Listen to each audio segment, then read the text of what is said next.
Welcome to another edition of Mass Mats and Ma'am. I'm your host, the Outlaw LA Red. I'm taking my name back. Damn it, Vampiro. I'm no longer Outlaw LA Reed. I'm going to go back to Outlaw LA Red. And you can find me on Twitter at JustinHarvey75. You can find the entire show on all social media at MMMshow75. And we have fun stuff to talk about. We have some all-in happening this weekend. We had actually a surprisingly good episode of Lucha Underground, considering it featured very little wrestling in the second half of the show.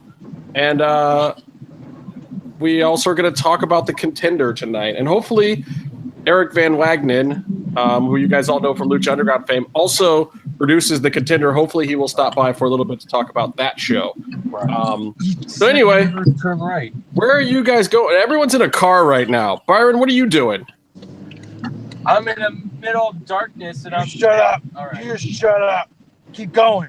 Oh Jesus. Are you being kidnapped by that sounds like somebody with a Tennessee accent? What's going on? I just like that we can still understand everything he's saying with Byron's tiny penis in his mouth. It's terrible. Sorry. Hey. Oh shit, it's Urban. What's going on? Oh, Urban, what up? So you guys kidnapped Byron? See, man. Where's J-Man? Passed out. Passed out. I like that. It's his birthday. Everyone wish happy birthday on Let's for Heels and also at Booze and Fights. Huh? Something like that. I don't know. I don't think he's at Last Real Heels anymore, is he? He changed his. No, it's like LHR Legends or LHR Memorial. No, that's Urban's. Old one. I don't know who's this who anymore. J-Man has like something with Booze and Fights or something now. I don't even know it anymore. We'll have to find it and we'll post it on the or maybe he doesn't want y'all to find him. I don't know. Let him post that shit himself. He got more followers than we do. He wants everyone to say hi to him again. He's super friendly and he likes everyone who's, everyone. He likes everyone. Hi, especially, the people who he muted and blocked. I like everything about J-Man except where he lives because there's no internet. There's no damn internet. You know, we don't get the heels anymore because of it. We don't get J-Man guesting on this show to talk MMA with me anymore because of it. I hate that part of Tennessee. That's all I can say. The hills are back, baby. Yeah, what's up with that? Did you guys do a podcast this week, Urban? Yeah, it's already out, man. I got to check. Dude, I was working all week, man. I barely had time to get ready for this podcast. But I promise you, I will definitely check it out. I'm going to go ahead and plug it. It's the Last for Hills on YouTube. It's Unfancy the podcast, man. Unfancy. I listen to it. There's a lot of foul language if you're into that sort of thing. Hey, so do we get to see your beautiful face if it's on YouTube? No. Oh. Who does video podcasts? That's lame. Video podcast, whatever. Hey, I want to send a shout out to a supporter, listener to the show, Rebecca Locke, who has been in the hospital for the last couple of days. So we want to send her all of our love and hope everything is okay, girl. Yeah, get better soon. Right. Get well, Rebecca. Hopefully, listen to this show doesn't make you feel shittier. It would to me. It makes me feel shittier, but that's just because I know all of you. Yeah. Jimmy, you didn't get to watch the Contender tonight yet, did you? No. I've been out, and also I don't have Epix, so. Oh my god! There's that. Do you have Sling? Because I added it to my Sling for. I added it to my Sling for $5. That's it. I don't even have Sling. Was this the episode that you and I attended, or? Yes, in fact it was. So you actually know all about this fight, and hopefully even Doug will stop by here in a minute. We can chat a little bit about it. The Contenders. I'm going to post this link real quick because I realized maybe I already did post the link. Did I post the link? You have it on Daily Motion. We can watch it bootleg. Oh, hey. Wow, really? None of that talk around here. No, besides, people are getting a little strict with Daily Motion. I can't watch certain shows while I'm at work because Daily Motion's been pulling certain lucha shows off of the fucking site. Yeah, I've heard about that. People are having to find alternative ways to watch it. We can't hear a thing you're saying, Byron. You are just totally all Tennessee static right now, He brother. sounds like he's gargling a robot's ball sack right now. Urban is not a robot. He is flesh and blood. He is a real boy. I don't know. I heard he's not a man. He's a machine. Do I have him confused with someone else? Yes, I think you do. So is he the one that has sex with Melissa Santos? No, that's Brian Omega. Right? That name sounds. Who's he ever? What are your bets for All In? I bet a bunch of nerds don't take showers. I bet people smell like fucking shit. Is that really So the big deal? The question is I think it would be. I mean, the question is All In worse of a which? Oh, we lost Jim now too. He was gonna ask. Jim has an active social life. You got to keep up. Let me. He was getting fired up too. I sound like we were about to get a hot take. Jim, are you still there? What happened? I'm still here. Can you hear me? Okay, yeah. You were going all hot take on us, and then you dropped out. Basically, which is worse for hygiene, Access or StarCast? StarCast, 100%, because I've been to a wrestling convention before, and Jesus fucking Christ. Speaking of wrestling conventions, isn't Expo Lucha happening right now? I'm sure all three people there are having a great time. Oh no, I heard it picked up a little bit after work hours. I think a lot of people were driving out of LA and had to work, so some of the earlier events were a little dismal. But I heard that it actually. I stand corrected. I hope that the 4 people are having a good time. Correct. For the tens in attendance and the dozens watching around. No, I think I hope it's going good. I'm gonna watch. I'm gonna check some of it out later. I wanted to go.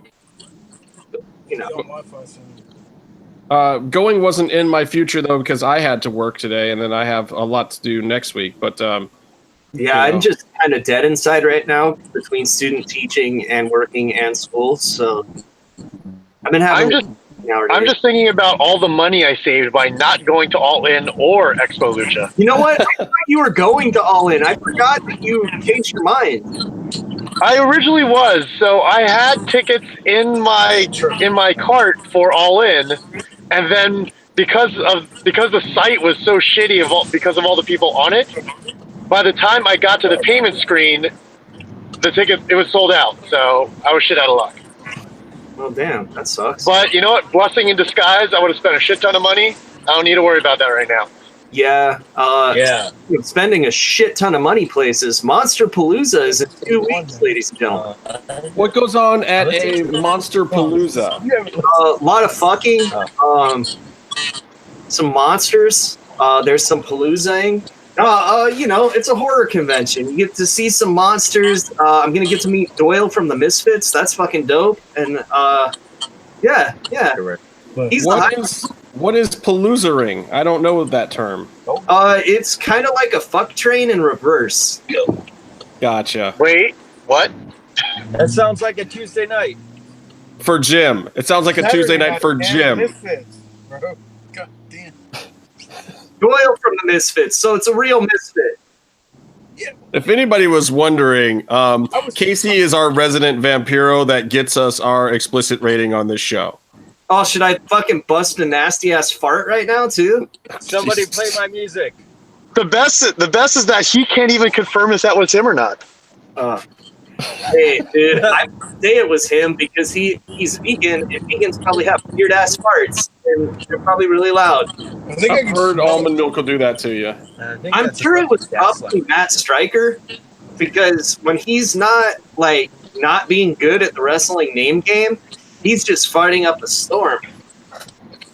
Oh, snap. To my boy Mike Bosniak, who's watching, I did not catch The Ultimate Fighter yet. I am going to watch it, and I will address exactly what you're talking about next week, because I have heard tale of what's going on with Maurice Green. Yeah, that Justin this week. That was a big deal. Justin's the only one who has access to the chat right now. No, am I the only one? So let me go look at. Well, that was from a twit, or whatever you call an individual moment of someone sending me something on Twitter. What is that called? A twat. That's A twit? Yeah. A twit? Wow. No. Wow. A twit. Wow. Oh, Jesus. You know, I just want to go 1 week without mentioning that fucking show. I know I'm the one that usually mentions it. All those fucks. Like my sister did it the next day. All right. Well, I got you guys here I don't before. have a sister. Fuck. Before we mute Byron for the rest Before, I don't even know what Byron's What's saying up? right now. I want to talk about this. I want to talk about Lulu Underground. Yeah, Do it. It was a good episode. It was a great episode. I didn't watch I it. love Sonny Kiss kicked major ass. Oh, and you know what? I heard he yelled, "Fuck you, Dragon." I quit that. So that's his spot now. Fuck you. What? I can't hear anyone. I can't Why either. does Casey have shitty internet? He's not even in a car. So Sonny Kiss, I heard, yelled "fuck you" into the mic, and He definitely did. so now, Oh yeah. That's his spot, not Sexy Stars. So there you go. Yes, Byron. He's taking it back. Casey, they are reclaiming everything Sexy Star one episode at a time on your behalf. So it's good. Too little, too late. I didn't watch this week, so I was at work, all upset because I couldn't illegally download the show, and I couldn't watch it on my TiVo yet. I mean, I have it on DVR. I do watch it legally. It's just that sometimes I need something to do at work because At work, and you can't take your DVR with you, is what you're saying. I can't. No, and I can't remotely access those fans. All right. Well, let me give you a little bit of a recap, and we'll talk about some of these moments. The first big thing that happened was Joey Wrestling, also known as Joey Mercury from the wonderful WWE tag team of MMM, showed up and replaced PJ Black, who eagerly stepped aside for some reason as Johnny Mundo's best man. I don't know why PJ was so eager to get out of it. He seemed pretty happy about it. Most people would be like, hey, what the? Because PJ's a good friend, and he knows how close Joey and Johnny are. Yeah, their gimmick used to be that they used to fuck the same girl at the same time. But so what you're saying is PJ wanted out of the Eiffel Tower. He did not want to be. He didn't want to base for the Eiffel Tower. Is what you're saying. Hilarious Molina reference from Stryker. Yeah, I don't know if anyone caught that, but that was great. I don't know if any reference Stryker what was it? Would qualify. Basically, when Joey Wrestling made his appearance, Stryker referenced the two were teammates in a former tag team, and then he was like, hopefully the other part of that team does not show up because that would be really weird. Oh, that, yeah. Ultimate Lucha won. Well, she has had her moment in Lucha Underground, and hopefully that will be it for. Did Joey Wrestling still have a giant fucking head, like bigger than Byron's? Yeah. A lot of him has caught up head at this point, though. He's a much larger man in general these days, and he looks kind of old. But but they gave him a name, so I'm wondering if he's going to be around for a little while. That'll be interesting to see what they do with Joey Wrestling from here. I'm glad to see it because you know what? He's gone through a lot of hard things and turned his life around, and I'd like to see him get a chance like that. I would love to see them parody Johnny Gargano's entire last year in NXT, except with Joey Wrestling. Just a total parody. That would be hilarious for me. Sounds good to me. Sign off. Was he the one who got stabbed after work driving to his trailer park? That was Jamie Noble. Joey is the one that disappeared for a while, and people were concerned. I don't know. I don't know what happened to him after Eminem. I never really followed him much after that. They were the security team, him and Jamie Noble for Seth Rollins. Oh yeah, J&J Security. Yeah. Also, in that little vignette, we got a lot more Ricky Mandel, Mundo, whatever the hell he's calling himself. And boy, Slamtown slammed him hard a lot of times in that scene. I almost felt bad for him for a few minutes. Yeah. I don't know if you guys felt the same way, but I actually almost felt bad for Ricky Mundo. I felt bad for him. I will never feel bad for Ricky Mundo. I felt bad for Tracy once, though. Gotcha. Yeah. Acceptable. Anyway, so you guys will love that. You'll love this, Casey, since you didn't watch. You will love the finish of this next match. Jake Strong, the Savage Jake Strong, defeats Drago. I'm sure that makes you happy. Hey, you know what? It's fine, because when all of the Mexican wrestlers don't come back because of shit like this, I'm starting my own promotion, and Drago will win every match that he has. Well, look, I even tweeted it out that night. Like, if you've been listening to this show, as the guys like to point out, I love to repeat things. Not maybe as much as Conan does on his show, but one of the luchadors that I was most excited to see the first season of Lucha Underground was Drago. Yeah. And I still love him coming out every single time. This was actually the best probably in-ring performance so far that we've seen out of Jake Strong. And this match, Drago did get some offense. It felt like a real match and a real moment. But at the same time, I think the crowd was kind of starting to turn a little bit. I mean, you still saw a lot of people doing the Strong thing. We were there, but I don't know about you, Jim, but when I was there, it felt like the crowd wasn't as hot on Jake, especially this particular week, as they had been in the past. What did you think? I mean, I think it was hard because of where it also took place in the taping. Right. So, for anyone who wasn't there, they basically taped the wedding first. So, I feel, and this was the first match after it, so I think it was everyone getting adjusted to the action after they had just seen a wedding. Right. So, and this, like, basically after the wedding, they did a break. So everyone kind of like walked out, went to the food truck and stuff. So I think everyone was just getting their bearings. So I think that's why by the end of the match, you could see people getting into it more. Unfortunately, it didn't help the rest of the earlier parts of the match. Well, the good news is that Swagger did not break Drago's leg. Once again, Aerostar came in for the save this time. So the Super Friends have a program against Jake Strong. I don't know where it's going. Maybe it's going to end up with some kind of 2-on-1 thing. We'll see. But it looks like the program is not over because he hasn't broken anyone's leg yet. Yeah, you know what's fucking great is when there's a handicap match that gives the good guys the advantage. That's just wonderful looking.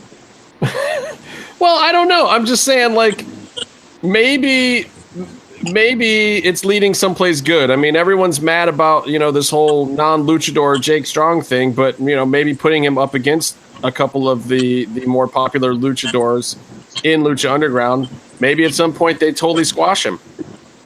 Hey, maybe Kevin Cross can squash him. Maybe.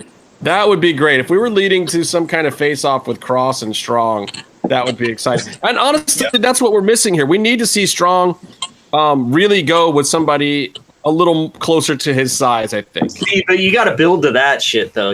That's got to take a while. Like, I understand that. Like, yeah.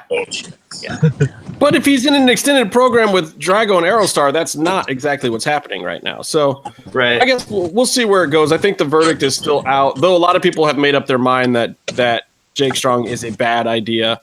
And I think the ones that haven't already made up their mind are still kind of up in the air on which side they're leaning to. I don't think he's a bad idea. I think he should push the shit out because he will. That's all. I like Drago. I love Drago. Yes. I agree with you.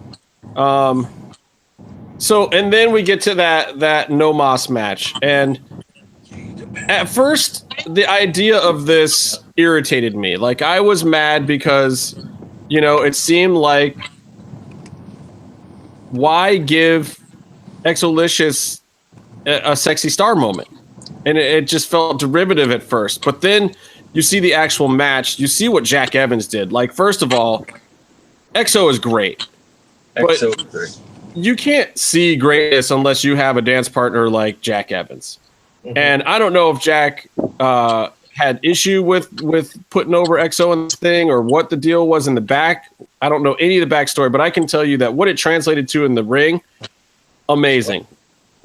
Nothing short of one of the best matches of the year. There was some interference from Joey Ryan and Ivelisse a little bit, which, slowed the pace down, but I thought it was. Ivelisse ran out. I get why Joey Ryan ran out, but Ivelisse seemed like it was a lazy way to get her out by the ring for the end. Right. Yeah, I mean, that was, if I had any issue with the entire match, that would have been it. But I didn't even mind that because I feel like, you know, Joey Ryan is a really popular wrestler. He didn't really have a good angle going at this point in time.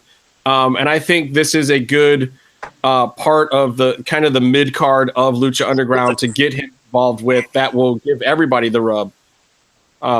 Oh, Jesus Christ. I feel like I saw Captain Howdy from The Exorcist. Jesus Christ. Whoa. I'm outside of Urban's place. What are you doing? Yeah, it was weird. The Joey Ryan thing was weird. I'm not really sure what to take about all of this for the three of them. Yeah, I like it. I think it's a good matchup. I mean, my biggest concern would be that it gets too far into a comedy spot kind of world. I don't want to see it get too comedy spotty, especially with XO. You know, it's a character that some people don't take seriously enough as it is. So I hope that doesn't lead to any overshadowing of what XO is doing. I love Joey's comedy spots. So what are you going to do? You know? Yeah, he's a good wrestler too. I mean, comedy is good. You know, you can be sensitive to the performers and still be funny. There's ways to do it. Well, and let's be honest. At this point in time, with what has happened to Ivelisse, not necessarily through any fault of her own, to get her character over the right way, maybe injecting some fun back into it is exactly what needs to happen. Yeah, maybe she could not get one of my favorite wrestlers to quit the company also, but you know. Wow.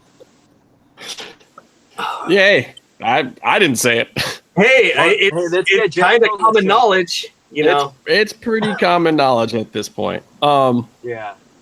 But there's a lot of things I still like about Evie, so hopefully this does at least help her character, whatever you think about her one way or the other. Hopefully this helps her character and everything, and XO. Like at this point, I feel like anybody who's attached to XO is hooked to a rocket going to the moon, because that's where XO is headed.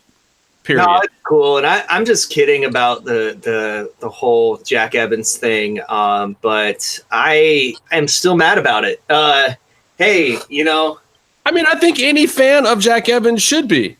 Yeah, I mean, a little bit of it's on him too, though, because it's not just about what happens to you in the world of wrestling. It's about how you deal with it and how you approach things after things happen to you. Right. I mean, I'd love to have Jack on the show and ask him, because I think he'd just flat out say whatever was on his mind. Oh, he would. Yeah. I mean, he did on Twitter. Myron, let's get Jack on here and see what he has to say. Like, I've talked to him about some of these things in person, but we've never had him on the show. And he has a computer now, so he might be able to do it. We'll see. I don't have headphones. You don't have headphones. What are you doing? I'm going to try to get on the Wi-Fi. Oh, you're going to try to log on to the Wi-Fi? Yeah. Wow, you're going to steal Urban's internet? Jesus Christ, Byron. Your reception isn't half bad right now anyway. All right, so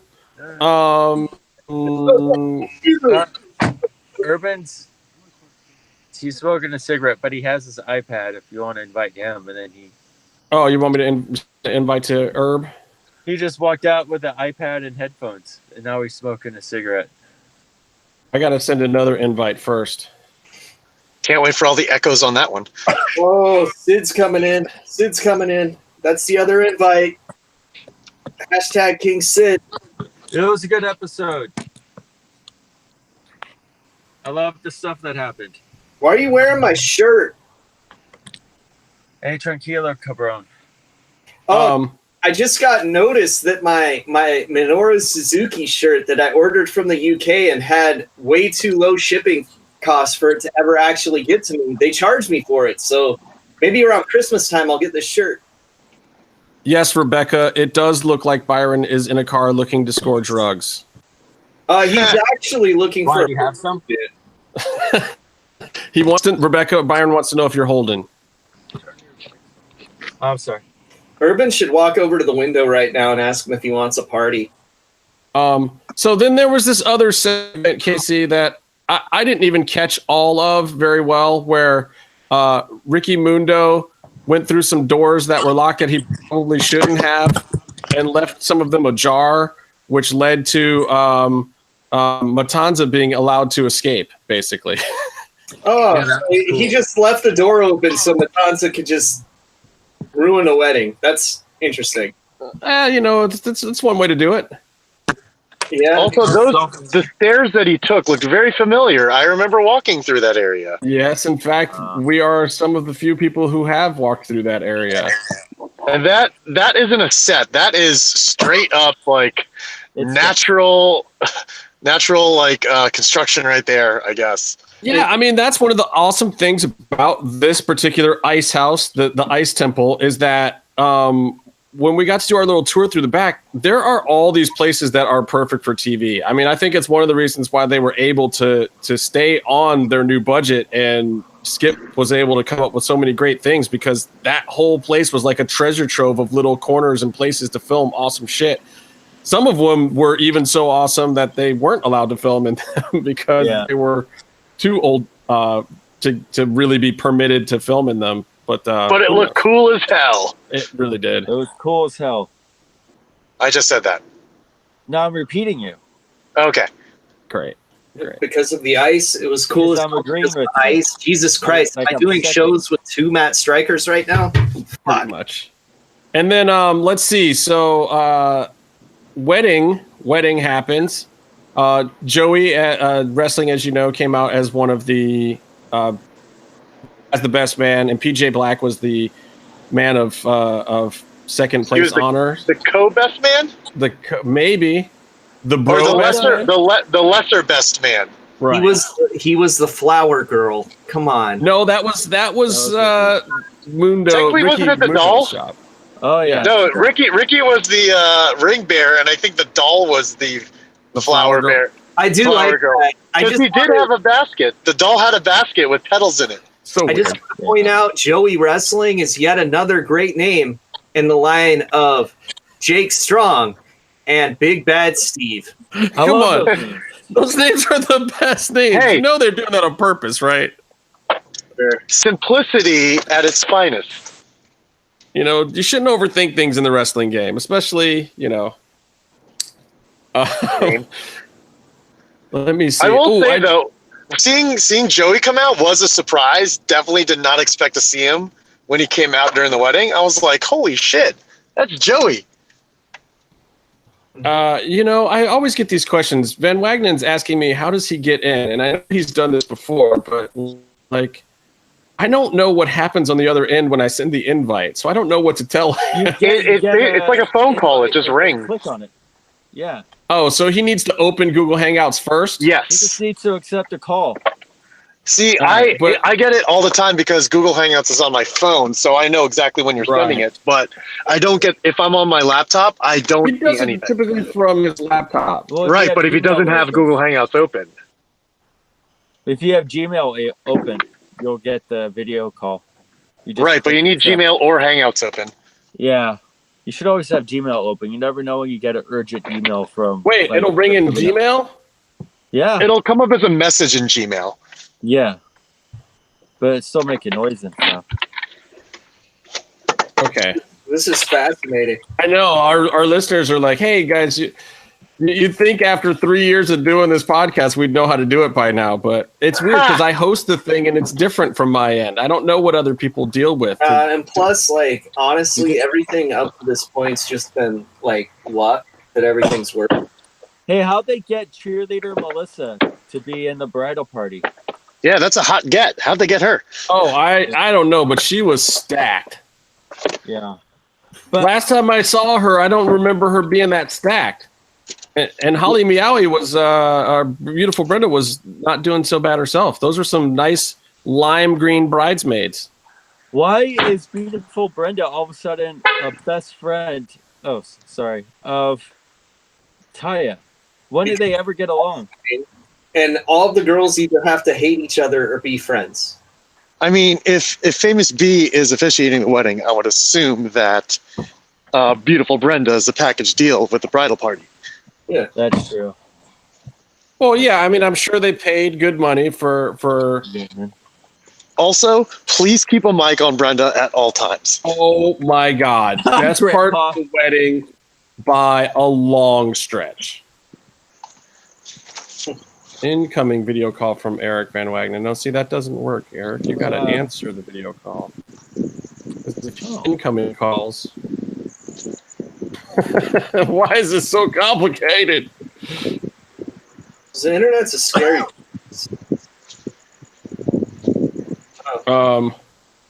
Sorry, guys. Talk amongst yourself about. So awesome they did technically get married, right? Oh, That's not gonna work. Oh, if you guys are in the same vehicle, that's definitely not going to work. Oh God! Oh God, so much feedback. So much feedback. No, that's not going to work. Fire the audio guy. Fire the audio guy. That's just not working at all. That was awesome. That's exactly how it was going to happen. Or okay, Urban is in his truck.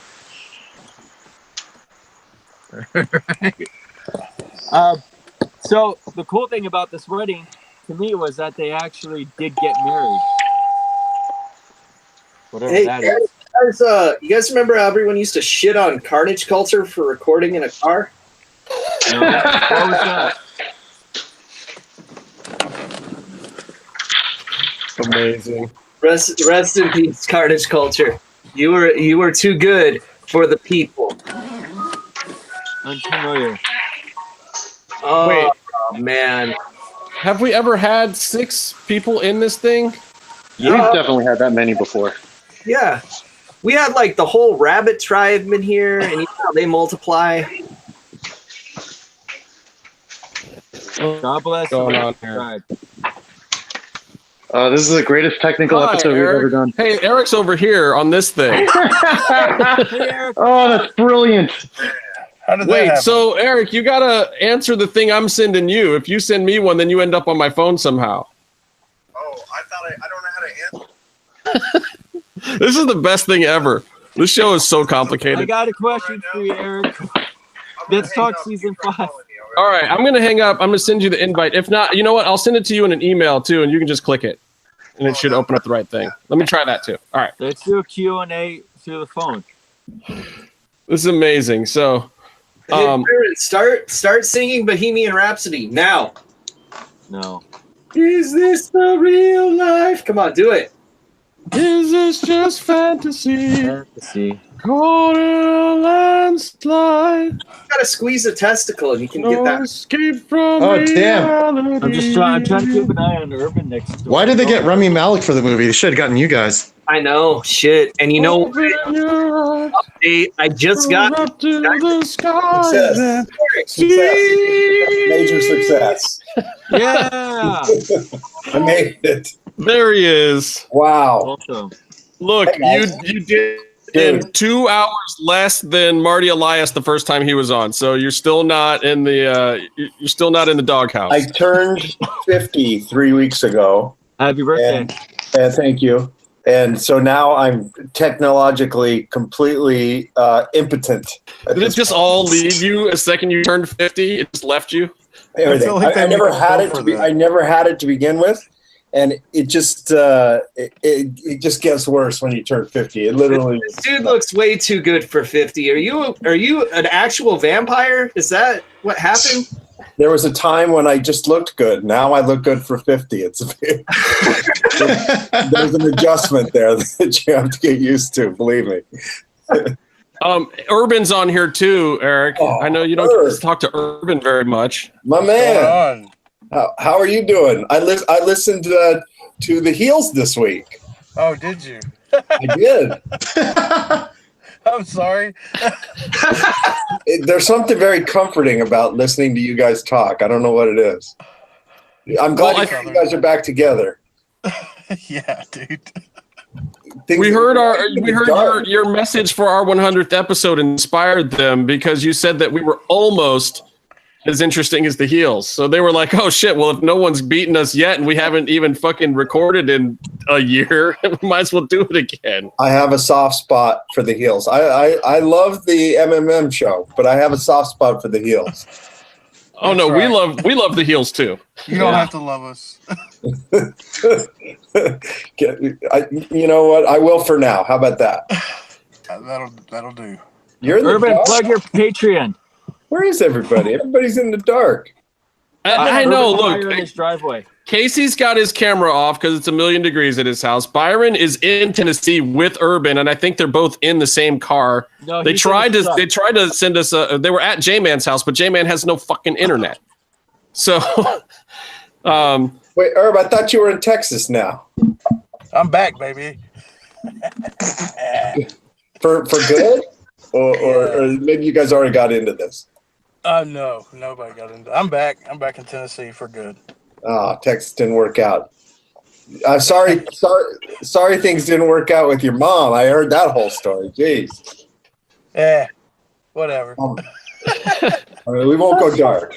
We're working blue all of a sudden. No. We talked about one of your shows this week already, Eric. We talked about Lucha Underground and your ridiculous wedding and what kind of who leaves a barn door open with a matanza on the other side? That was just not smart. You guys were there for it. It was a Jim and I were longer in real time. It was it was like the first. I think it was about over an hour. I think it was cut down to like 12 minutes or something. But right. It was the shit show that everybody expected. I didn't know. It didn't bother me that much live. I don't know how Jim felt about it, but I thought it was great. The thing that bothered me the most about it live was you guys brought out all these tacos that didn't have any freaking meat in them, and yet they looked really delicious, and we were all starving. So listen, what's funny is there was the original Kelly, our art person, had gone out and had was going to buy all these tacos, and so she was like, "Okay, well, do you want?" Oh, what do you want? You want meat? You want El Pastor? Do you want chicken? Like, what do you want? And, we were just like, well, just tacos, I mean, smash tacos. And she said, look, if you have meat out there and you have soft shells and meat, it will take hours to get the grease stains out of everything. Like, she thought the grease stains would be on the canvas. They would be they would be on the mats. She was like, the grease stains will be. It will take 2 hours to clean it, and we may not even be able to clean it, and we'll ruin that canvas and this whole thing. So the call was made: hard shell with just lettuce and cheese in it, because that's the easiest thing to clean up. Well, not that we thought that Matanza would come out and smash people. We didn't expect that. That was completely a surprise. That was a surprise for everyone, even Antonio. Grandpa. No, but I have to tell you, I was sitting in the bleachers that day. There were a lot of Latino fans in the bleachers that day, and when those hard shell meatless tacos came out, we caught a lot of heat. Yeah, the vitriol that was coming from behind where I was sitting was very, very real. I was afraid for my life at one point. I think as a native Angelino, it was hard for me to do that as well. I will tell you. The most heard thing in the temple that entire day was, those ain't fucking tacos. Hey, that's amazing. But yet Jim was on the other side. I only saw salivating. I only saw cake. I had no idea there was no meat in those tacos at all. Oh, there was cake on your side because Jim was on the other side of the ring. Was directly. No. The cake wasn't just on my side. The cake was directly in front of me. Gotcha. So if you look at the scene, like after Taya gets slammed through, there's cake on my shoes, and it was awesome. Everyone in my group was expecting to take the cake. Bloody green cake. Well, yeah. If you see at the end of the episode, I'm like, I have this like I pooped myself or something after Matanja destroys everyone, and Jim has this look. He's looking down at the ground like, I was gonna eat that. It's amazing. Super fun episode, and we haven't talked to you in a while, and I do want to talk about your other show because that's actually why I wanted you to come on tonight. But your boy, your homie that you told me before day one of this season was going to be the shit, Exolicious, is in fact the shit. Exo's been on this show twice, I think, since the last time you were on, and Exo is now the highest rated episode we've ever had. She actually dwarfs your top episode. I would hope so. I honestly would hope so. Yeah. And I think that there was just a lack of information out there about Sonny and anything that he's done out there. And kudos to Byron. That was the one good idea Byron's had in the past, 3 years since we started the show, was to get XO on. Everyone gets one. EXO is awesome. And EXO, I think, was found by Matt Stryker. I think that was Stryker's find. He recommended her. And I mean, there's certain people you don't know if they're going to fit in or not at Lucha Underground. There was zero doubt that EXO would fit in perfectly. Just the second he showed up, I was like, who is that, and how do we give him more time? Because that guy is hilarious. Yeah, so. I mean, the whole thing was amazing, and I gotta say, I gotta put over Jack Evans in that match too, because brilliant booking by DJ and Roach, because they're the antithesis of each other, those two. So how could they not have a long and fruitful program together? Amazing. And then now getting Joey Ryan involved at the end, I think we're all interested in seeing where that goes. Because it's just like weird places. Yeah, I mean, it's like you take Jack out of the equation all of a sudden, and then you put Joey in the equation. It's like, what are you guys doing? This is amazing. Yeah, it's like a bad letters to Penthouse Forum kind of thing. All right, so here's my very last Lucha Underground question for you. How are you feeling at this point in the season and seeing what's going on and people's reactions about the Jake Strong effect, the Jack swaggering of Lucha Underground? Because I've seen very mixed stuff out there, so I'm curious to know how you feel about I mean, I didn't know much about him because, of the people that work on the show, I'm probably the least experienced wrestling fan. I like the guy as a person. I know him as a college wrestler, and Perry, Oklahoma, and all the lore that comes with Perry, Oklahoma, and he was an All-American and all these other great things. And when he showed up, I just wanted to talk to him about that, and that's pretty much all we talked about was wrestling. And he also, I think, is signed with Bellator. Yes. Which I had I was surprised when I got there and you guys were like, yeah, look who's here. And I was like, what? He was on Ariel Helwani's show like the week before Lucha started taping, talking about Bellator. No mention of doing, I thought like, shit, he's probably not even going to do much more wrestling if he's going to go and fight. I think he has a weird sort of love-hate relationship with wrestling at this point, as many people who've been through the whole wrestling, WWE and indie, world. I think it's a great way to make a good living.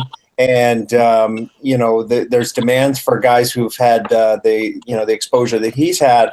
But I think his heart is in the fight game, honestly. I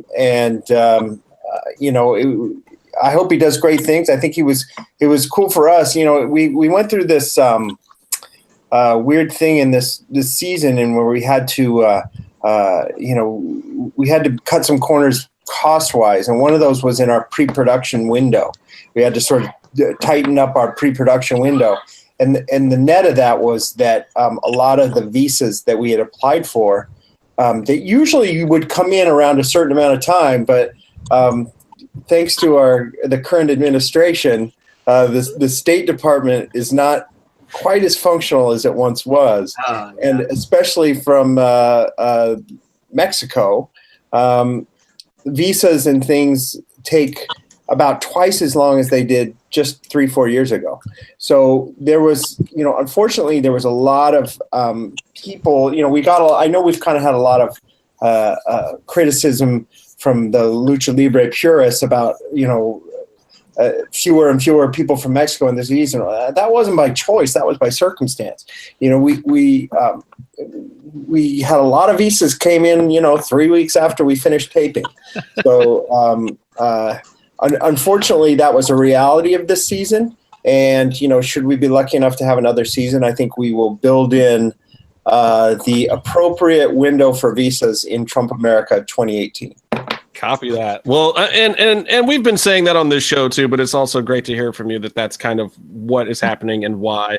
And look, it does have an impact on it. People are going to say what they want to say about it to a certain extent, but you know what? There's 500 children that have been taken away from their parents at the border. I have no right to complain about anything. So I don't even want to sound like this is a problem. in the scheme of all the other problems in America right now. So I don't even want to take that one on, but it's just a reality of what we were dealing with. Well, I think also that I feel like what we're seeing at this part of the season, and I've talked to other people out there too, that the show has smoothed out. I feel like it's a lot more even now, and I think the last few episodes have been epic. I think there was, a lot of you guys having to react to not having some of those people and zigging and zagging at the beginning of the season and coming up with new stuff. But I feel like it's really kind of smoothed out now. And I personally am liking the pacing and the edits of the show. And you guys keep telling us that there was less of a budget, but I'm telling you, these vignettes that we've been seeing, I've been seeing more of them than I thought we were going to see. And this is all stuff that is new to all of us guys, not to you, but new to us. Mm-hmm. We've been seeing a ton of them, and they've been really high quality, great vignettes. And some of that was not because, there was in moving to the Ice Temple, and I know I gave you guys a backstage tour. There was that one giant room that had all the sets in it. That made our production days go a lot faster. Having it laid out the way it was laid out, as opposed to Anderson Street, we had a lot, quick. And the other thing that we didn't do is we didn't shoot any of them till after all the matches were done. So it was like we just got in and we were much more efficient. So the idea was to keep the quality and put every dollar on the screen as far as art direction and cameras and whatever, but to save the money in the production, the off-screen production of it. We tried to do as much as we could for that, to say, and hold it to a certain amount of sets and have them all right there and just really, work quickly. And, Skip knew we were under the gun, and Skip, who directs all the vignettes, he just took it as a challenge to get through it. And I would agree with you. I don't think the quality of the vignettes has dipped at all. Not a bit. Okay, so that being said, which temple? What's that, Byron? I think they've continued to evolve. Every season, the vignettes picked up, more personality, more of a style, and I think it's been pretty cool. I would agree with that. Yeah, I mean, every season kind of has its own sort of thing. There was a lot of more, I think, homages in this one that Skip did. From Indiana Jones to Alice in Wonderland to all the kind of weird, bizarre stuff that happens over the course of this season. And but it is a shorter season. I mean, with only 22 episodes, it's not like the season 3 where we had a nice 40-hour run. So if you had to choose between the two temples to go back to, knowing what you know now, including making vignettes, which one would you pick? I'm going to go with Lucha Classic, I think, or Temple Classic. There was something about that Anderson Street that I just dug, and the vibe there was a little different. I could do without the heat. If we had to do it in the winter, I think I'd take the Anderson Street. The Ice Temple leaked horribly. Yes, it did. And we had some rainy days there, and it was like in the cast area. If you went down, we roped off the bottom floor of that because it was on 2 feet of water, and that space was more authentically condemned, I would say, or condemnable. It was really like, in fact, I think they're tearing it down now. I don't think we can do another one at the Ice Temple, but it was fun. There was things about it I really loved, but I think I liked the classic building. I think that had some more sort of just. Maybe I'm just being nostalgic, but I think I like the old building better. Hey, Casey, I wonder which one Antonio would pick. You know which one Antonio would pick, Casey? Justin, I want to pick the one that does not leak all over my dick and balls while I sleep in my office.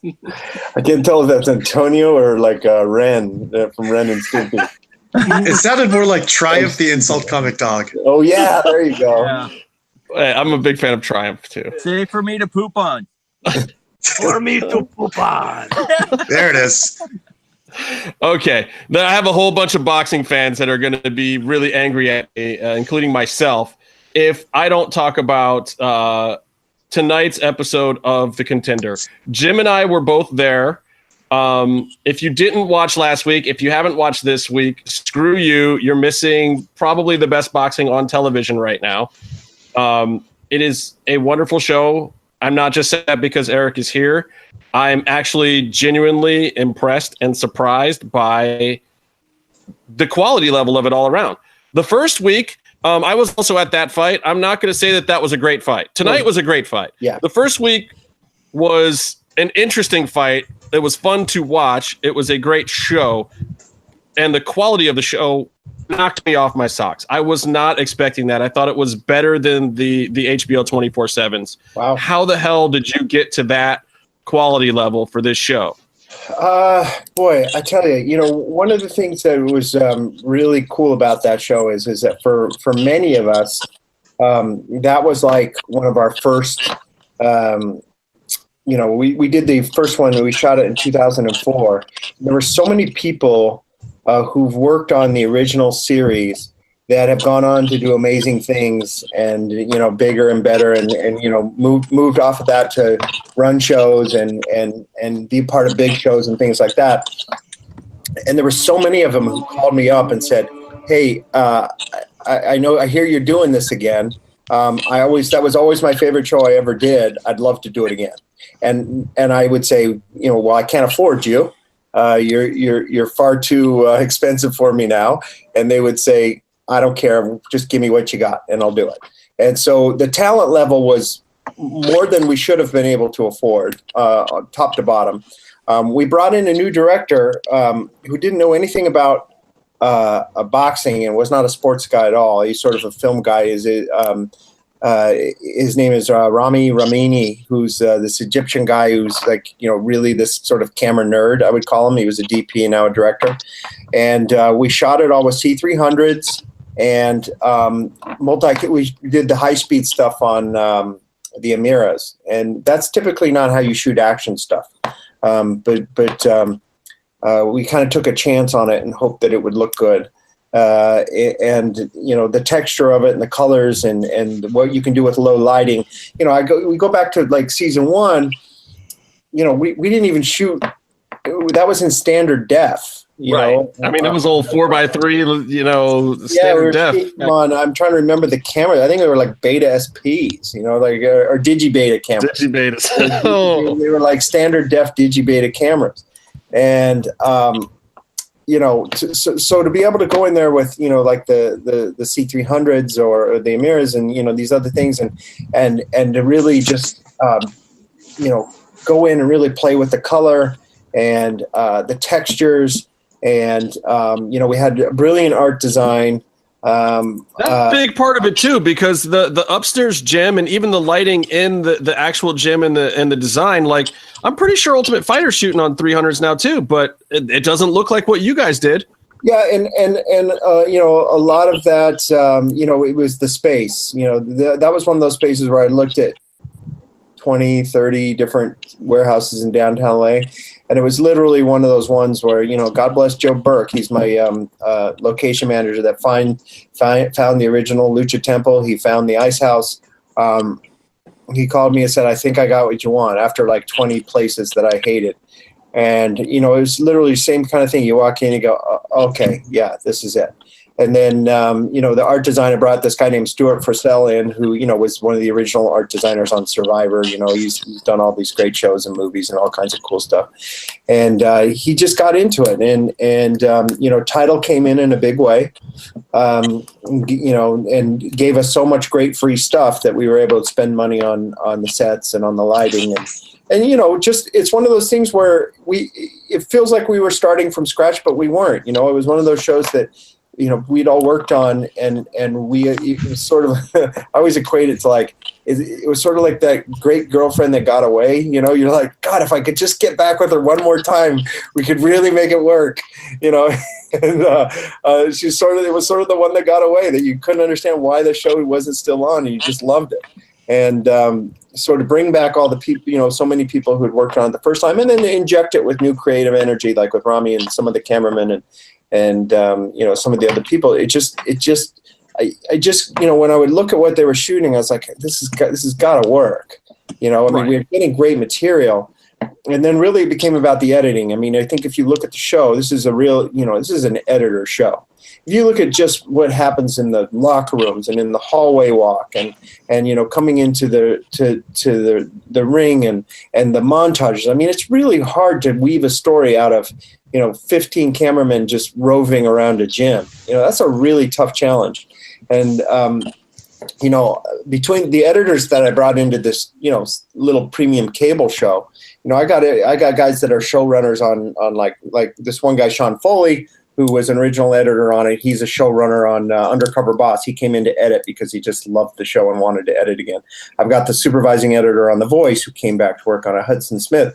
I got, all these great, talented guys that, they didn't ask like, how much am I going to get paid? They were just like, what day do I show up? I mean, all I had to say was Contender, boxing. We're going to do this again. And it was just like, it was such a cool experience. To work with these guys again. And a lot of them, we've all kind of gone our separate ways, but it was just very much like a reunion of some very talented people. And I think that, if you like show 2, wait till you see show 6. It's just like the show just really takes off. And, I don't worry. I want people to watch it. I want people to like it, but I know it's good. So I feel like it will find an audience. Well, I mean, and that's kind of, first of all, if you've got something better than episode 2, I mean, I was at this fight live, and I have to say the way it was cut together and the whole episode and the packages and learning the guys' stories, and of course my boy Michael Moore from Cleveland talking. He's great. I'll get him. You know what? I'm gonna get Michael in here to talk to you, and you'll go for 4 hours because that dude can talk. I love that dude. Then the night I talked to him at the Contender, he talked my ear off, and he had someplace to be. He was great. Love that dude. Absolutely get him on here for me. I'd love to have him on. He was kind of a last minute ad on our cast, really, because he was he was scheduled to have a fight on ESPN like 2 weeks before we started, and we didn't think he'd be ready to go, and we didn't want to. And then that fight fell apart. It was with a guy named Mark DeLuca, who we were supposed to have on the show as well, and then Mike had to pull out of it, and when he pulled out of it, I was like, well, let's look at that guy again. And I watched tape of him, and when we brought him in, I fell in love with him. I just thought he was so funny. I mean, everything he says is just hilarious. Hey, don't sleep on Cleveland, man. Don't sleep tough on town. It is these days. A little tougher than when I was there. I mean, if Michael Moore lives there, it's a tough town. Well, I mean, I was also surprised. Look, a couple of guys you got on the episode fighting, Eric Walker, great talented kid who's coming out of a prison system and has. He was a surprise. He was like one of those. We just found like a pearl with that guy because his story was so heartbreaking and sad.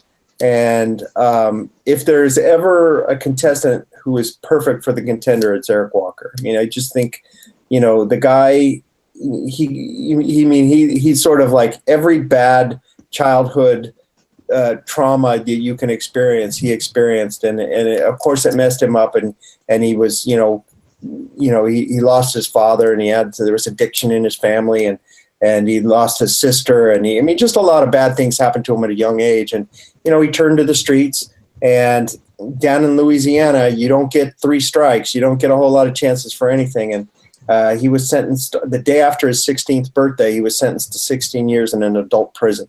Yeah. When I heard that story on the show about the judge saying, you spent 16 years of life doing bad, now you can have another 16 years to think about it, I was just like, holy shit, that is some... At 16 years old, though. Yeah, and he went to an adult prison in Louisiana. Adult prisons are not nice places, and for most people, it would ruin their lives, And but not for Eric. He found boxing, and he's just a genuinely good person. And if there's ever anybody who has earned a second chance, it's Eric for sure. And I don't take sides, but man, I was really cheering for that guy. And John Jackson, who was a contender basically before coming on the Contender, I was very surprised to see him there at all. He was, he was an Olympian. He fought in the Olympics. he was. A lot of people say he was beating Charlo until he bobbed when he should have weaved, yes. And suffered a bad knockout. But a lot of people most people were saying he was winning that fight. And his father is Julian Jackson, who is like a Hall of Famer, had something like 45 knockouts. The dude had knockout power in both hands. And when Eric picked him, I was kind of like, you sit there as a producer and you don't have any say in it. You're like, okay, I'm either going to lose this awesome redemption prison story, or I'm going to lose this awesome son of a legend story. But either way, one of them's going out in show 2, and you just like, shit, what do you do? Yeah, I know. When I saw you before, when I think Jim and I saw you right before this, you were like, these are 2 of my best guys, and they're already fighting each other. We were like, what the shit? This is like the semifinals on day 2 here. Happens, though. It always happens. And Eric was smart. Eric, and he says this, it's like, that guy was made for the show because he's like 16 years in prison. After about 2 weeks on a reality TV set, guys are kind of, starting to break. They're starting to act weird, and they're starting to do weird stuff and acting out and not getting along. But Eric's like, man, I spent 16 years cramped up with a lot more people like this, and I didn't have a chef, and I didn't have a comfortable bed, and I didn't have, a private shower, and I didn't have whatever. But what he's really been good at is he reads people. And he would, in the gym, he would just sort of like look around. And he because I talked to him about it. He said, John Jackson showed up and he wasn't in the best shape. And so I thought, well, I can either fight him right now, or I'm going to end up having to fight him 3 weeks from now or 4 weeks from now when he's in shape. So I'm going to jump on him now and get him out of here. And that was right. And he's taken out a name. I mean, Jackson had a name coming into this thing. Him and Mosley Jr. had names coming into this thing. Absolutely. Yeah, absolutely. He probably and John Thompson to a certain degree had a name too. I mean, he won the Boxino tournament. He didn't look great in the fight, but he had, he's a legit dude. So he jumped all over him, and it was like, well, this is this is kind of why we do this, and this always happens. It happened in every season. Somebody stepped up and said, I got one chance to make a name for myself. I'm ready. I don't think he is. We're going to do this in 5 rounds, man. There's there's a mentality there. You got to be, you got to be ready to just go once they say go. And Eric was, and he won that fight fairly easily. Jim, what did you think of the fight? I mean, you were there with me. I think we were standing up for all of it after the first round, right? Yeah, pretty much. I mean, the one thing I pretty much remember most of the time was the fact that Brandon was like directly in front of us. So it was like a lot of like moving like this ourselves so we could get in some good shots of actually seeing the fight. But yeah, I thought it was a great fight. Brandon Adams or Brandon the cameraman? Cameraman. Oh, okay, yeah. There's a little Lucha Contender crossover. Brandon was one of the guys. Right, and we sat in his section not realizing he was going to be on a pedestal with his ass in our face, a lot of it. Well, but you recognized him right away, not from his face, but from his ass, I'm guessing. Exactly. I mean, I sit in the bleachers more than Jim, so I definitely recognize Brandon's ass probably more than Jim did. Jim wasn't accustomed to having Brandon all up in his shit. But Brandon, I got to get him on the show soon, too, because there's an episode of Lucha Underground coming up soon where he takes a bump. I don't know if any of that makes air, but Brandon. Oh God, amazing. I hope so. I hope it makes it because the best thing about Brandon though is he's such a wrestling fan. Such a wrestling fan. Yeah. It's ridiculous how big of a wrestling fan he is. Yeah, we've talked to him about it a ton. Yeah, because I met up with him and J-Man at the New Japan show earlier this year. We were just hanging out in the parking lot. Yeah. I was there. Yeah, he did. Yeah, Byron, we know you were there, but it was more about J-Man and Brandon. Yeah, of course. He did Tough Enough with me. He did Legends House. All I have to do is say Brandon is wrestling, and he shows up, and he drives down from Utah, and he puts himself up. He works as a local. And but if there's anything wrestling, like Brandon's our guy, so he loves it. So the fight itself, your boy Sergio Mora, the Latin Snake, said the most poignant comment to Andre Ward as they're sitting there, and you guys cut it into the show, that Jackson is going to regret for his entire life the $250,000 mistake of not throwing that jab.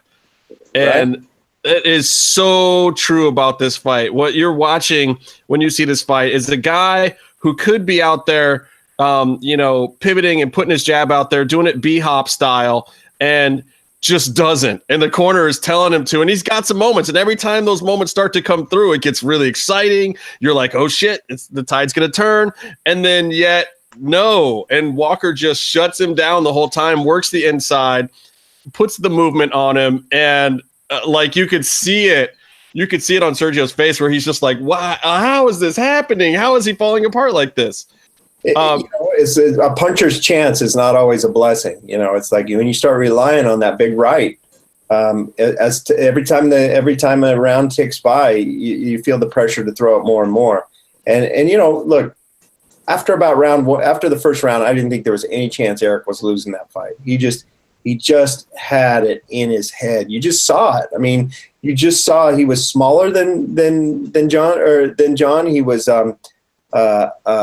he was less experienced, but you just saw like every time he got hit by one, he threw three, and it was just, sometimes you just read the fight, and look, I've watched a lot of fights up close, and just the way they carried themselves. I knew Eric was winning halfway through round one. I knew he was going to win that. I felt like John Jackson wanted to win like his dad. Like he wanted to go down slugging and do something like his dad would do, but I've always thought that he was more of a technical boxer, that he was a rangier guy, and that was where he should be. He should be pivoting off the left and sticking his hand out there. I do think he didn't. I think he might not have been in the shape he wanted to be in, because I don't know if you guys noticed it, but it's like when he came out, like he didn't have that chiseled look that he has had in other fights. And I thought, well, maybe he just, these guys, it's funny, no matter how much you tell them, like, okay, you're going to show up April 13th, be in shape, be ready to go. The first fight's April 23rd. No matter how much you tell them that, they don't believe that they're actually going to make the show, or they don't, they just don't quite put it together. Eric did. When Eric showed up, he sparred. In fact, he sparred Sergio. I had him spar Sergio when we were doing casting, because he showed up and I was looking at him. I was watching him hit the bag, and I was like, nobody knew anything about him because he, most of his fights were down in Louisiana, and he had a good record and he looked great. And, he was, even Freddie, like when he was hitting the bag, Freddie Roach turns around and he's like, who is that? Like he'd never even heard this guy. He goes, and he told me later, he goes, I heard him hitting the bag over there and it sounded like Manny Pacquiao, which is a pretty high praise. And so I said, okay, Sergio had just fought. So Sergio was in shape. And I said, I was asking Sergio if he would give me a couple of rounds just to give an evaluation. So I put him in with Eric. And Eric kind of put it on him a little bit. It was like, here's a former WBC champion, who was in shape and showed up. And I wouldn't, it was a competitive round. Eric was way more active than Sergio. And granted, Sergio's a little older than Eric. But Sergio walked out of the ring and he turns to me and he goes, he's in. He goes, it's that easy sometimes. He goes, that guy's in. And he didn't even, I didn't even have to ask him. He just goes, yeah, that guy's in. Okay, well, you guys kind of ran that back on the episode, which surprised the shit out of me, because this is the second week in a row we've seen Andre Ward lace him up and actually ring with these guys. And he went with Eric, and I saw him tucking back the shoulder a little bit there and kind of moving back off of him like, whoa, what is going on here? Yeah, Eric went at him. I mean, it was, and that's how it looks. I mean, that's what we all watched. And when it comes to Andre and sparring, it's not the kind of thing you produce. It's sort of like, you're Andre Ward, and I would tell him, I said, Andre, on set he has a green room with a shower, and he's, it just so happens we throw all the stuff he might need in there just in case he gets an inkling. But it's never like, you don't tell it. It's hard when you're someone like him. And you go to a boxing gym, everybody wants rounds with you. Everybody wants to get in, and it's dangerous because everybody, you're the undefeated world champion. Nobody's going to come in there just for a little bit of work. They're all gunning for you. So it's not the kind of thing you ask people to do necessarily. But Andre was awesome. He just was like, he would get in there, he would smell the gym, he would hear the noise, he would hear the bell, and you just saw it. It was like this little half smile he would get, and all of a sudden Carlos is taping up his hands, and off we go, and I'm yelling at the director to get more cameras in here to shoot this. I mean, I'm telling you, it makes both of those 2 episodes. I don't know how much more of those kind of moments that you got, but Andre is killing it, being the face of this show right now. And those moments and him getting in the ring, the way that he talks to these fighters too is different than you've seen a lot of these shows that have been hosted before. And it's different than what you get on Ultimate Fighter with the coaches and Dana. I tell you, it evolves, because at first, he's like, pump the jab, do this, whatever. And then he starts it sort of turns a corner once he sort of knows these guys, fairly well. And they're, in the recuperative phases, and they're not sparring quite as much as they do in the early, first half of the season. And then his advice and his counsel, just the guy has 5 kids. And there was one time where he sat down with a guy who was acting like an asshole, and he sat the guy down and he just lectured him. And he talked to him about life, and he talked to him about, he talked to him like a father. And it was the most inspiring father-son speech I heard. And I just said to him, I know you just had your 5th kid, but man, you need to have 5 more, because I've never seen a better, father role model speech than what he'd just given this guy. And I didn't know that about him. I always thought he was kind of this closed off, a little bit standoffish, maybe a little aloof. But that was all just part of, when you're an undefeated guy and everybody's trying to get, and he was just a very private guy. But man, I really grew to respect the guy and really like him. Just the way he handles himself and the way he handles other people, and he's so respectful, and he cuts through the bullshit, man. He just he knows everything that these guys are every game these guys are trying to run, and he just cuts right to them, and he says, no, this is, I see what you're doing, and stop. And he'll explain it to them. And it was awesome working with him. I would always been a fan since he won that Super 8, tournament on Showtime. I'd always been a fan because I loved how he won those fights. But man, as a person, I'm just a fan of him now. I just think he's a great host. Well, and I think that honestly, this is going to cement his legacy past what he would have gotten had he not done this. I think this is going to actually put him in a different category in people's minds of how he is remembered and looked at as a fighter. And I'm not 100% convinced he's retired forever. I'm not either. And again, but I think this is going to help. These guys have shifts in their career. For Floyd Mayweather, it was the switch to being Money Mayweather that did it for him. That solidified him in people's mind and put him in the lexicon in a different place. And I honestly think that this is going to be part of that for Andre Ward. It's going to put him in a different category where people just look at him and remember him fondly and differently than they would have if he hadn't done it. It is exactly how I feel about it, now. And I'm hoping that when people have watched the full season, that they'll feel that way too. He's just a really good guy. I mean, and I don't say that about everybody, and especially everybody in the combat sports world, but man, I can say that about him. I don't think there's anybody. If there's a more decent person in the boxing world, I would like to meet him. All right, so who's a bigger pain in the ass to deal with, wrestlers or boxers? You really want to know? Yeah. Oh, wrestlers by far. No, you're kidding me. Yeah, no, because boxers are solitary. Boxers are antisocial mostly. They spend 10 weeks preparing for 45 minutes. Wrestlers, they're just so different. They're just so out there, and they do this. I always sort of joke with some wrestlers, if I gave you, what would you rather have, $1 million or 1 million Twitter followers? And I think half of them would take the 1 million Twitter followers. And there's this sort of wrestlers have this common sort of need for adoration and need for praise and need for that drives you a little bit crazy after a while. Not all of them are like it, honestly. But there are some that you're just you're like they're always on. They can never just be just in the background. They can never just be a role player. They're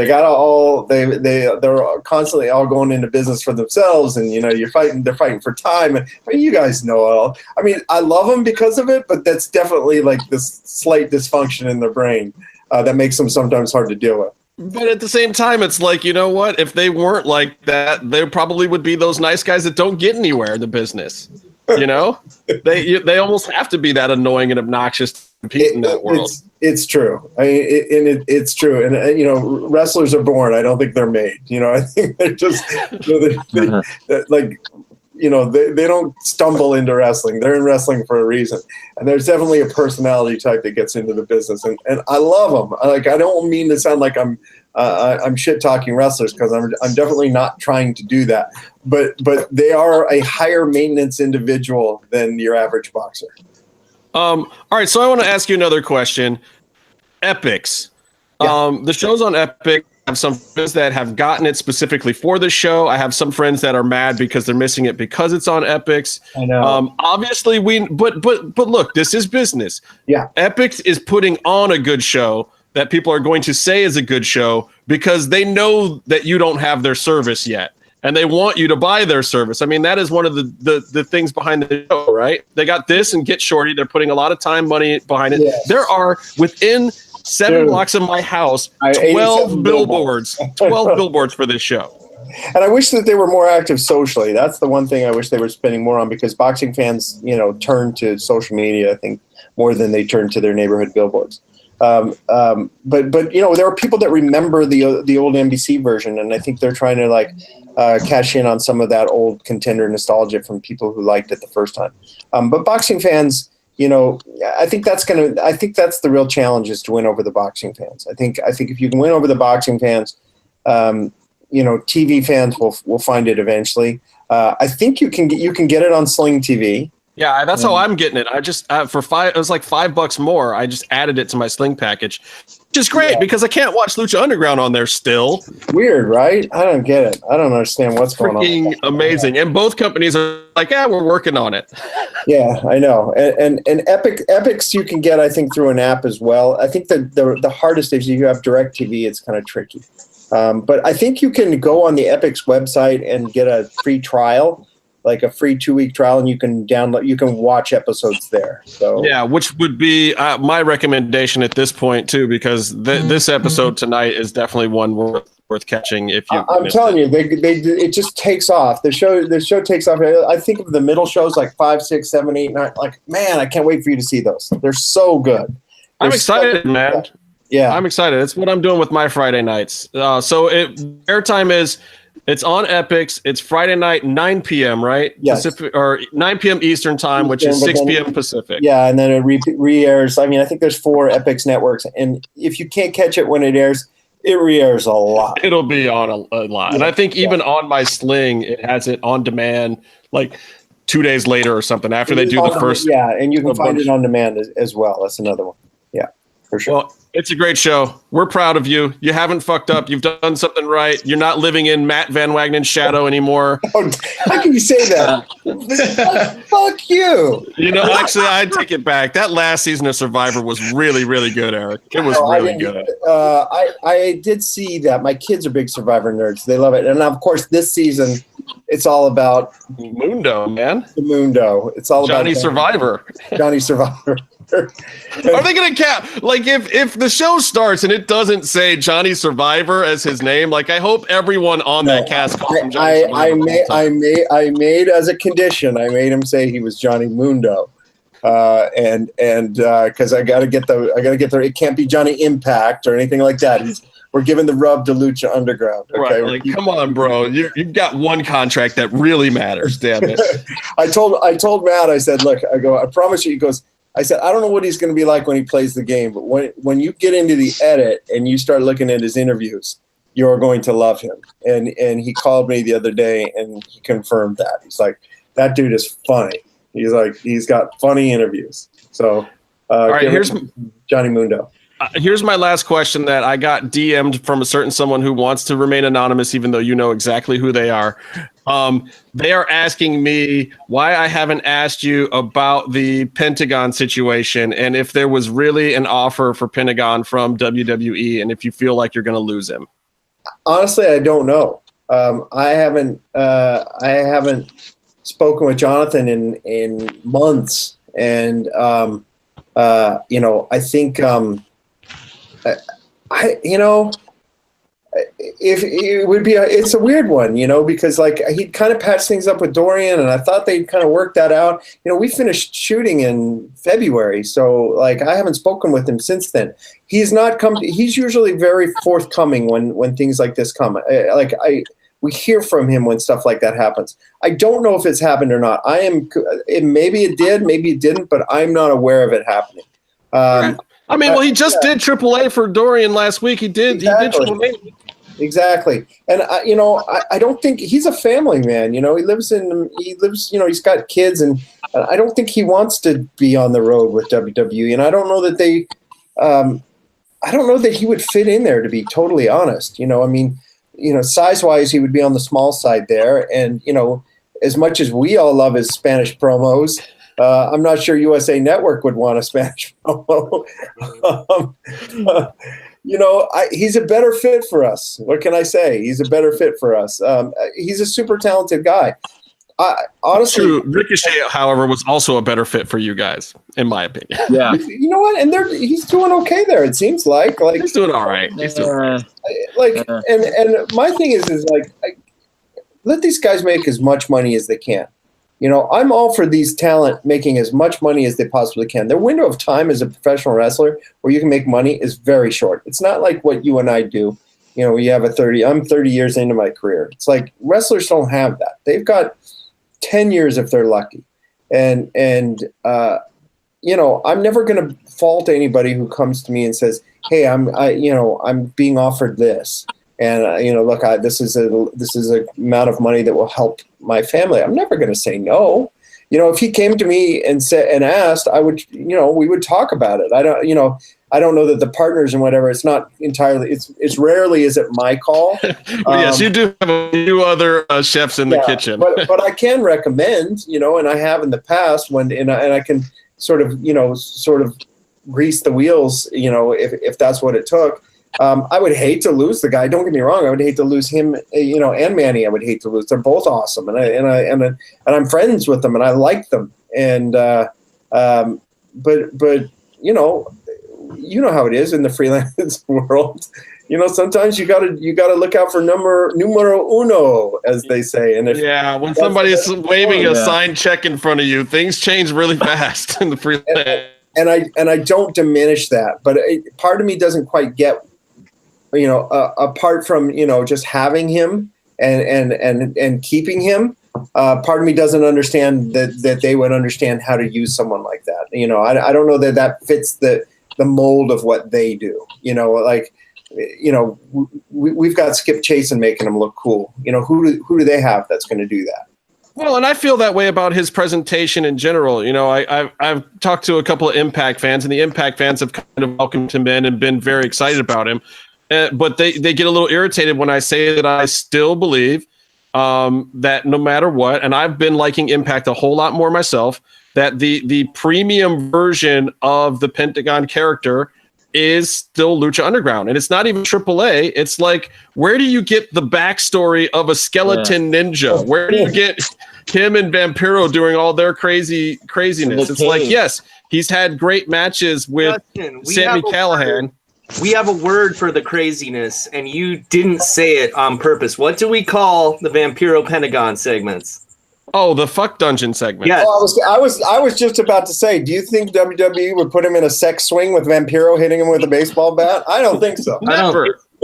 That'd be NXT. Never. And it's just like, and for the Impact fans that have him over there, and it's like, yeah, but over there, he's just Phoenix's brother, and he's this awesome luchador. In Lucha Underground, he's like some otherworldly vampire-loving to himself. Yeah, and remember those packages that we did on him. That we introduced him, and we had all those cool things of him breaking ninjas' arms and doing weird stuff, and like all the dead bodies in the shape of a pentagon. That was amazing. In the dojo. Yeah, that's really my point. Is that you can't be going through Boise, Idaho, and having Pentagon do cool stuff in an arena there.